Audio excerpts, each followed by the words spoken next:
What if the carbon dioxide and methane that this landfill emits could power an airplane and reduce greenhouse gas emissions at the same time?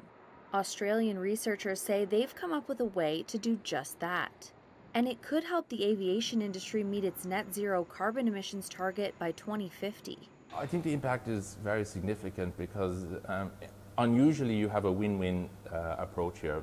This is PJ Cullen, a chemical engineering professor at the University of Sydney. He says he's developed a method that takes greenhouse gases, like CO2 and methane, and converts them into fuel through a chemical process using plasma. In one sense, we have this idea that we're going to be capturing emissions that are coming from landfill. On the other, we have a sector that really needs a new technology in order to become more sustainable.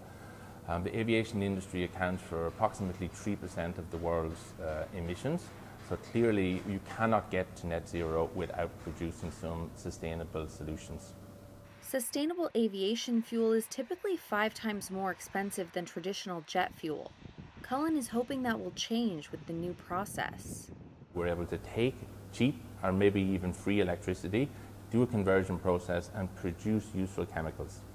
Meanwhile, the methane being used in the process also helps solve another key issue in sustainability. Methane emissions from human activities have driven about a third of the rise in global temperatures since the Industrial Revolution. Richard Kirkman is the CEO of waste management company Veolia for Australia and New Zealand.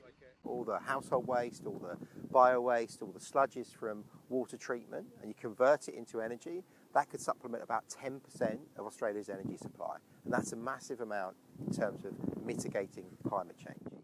This site produces 2 million cubes of methane every year, and that's enough to make 500,000 barbecue gas bottles. And that's a lot of sausage. He thinks all of Australia's waste could one day be converted into energy.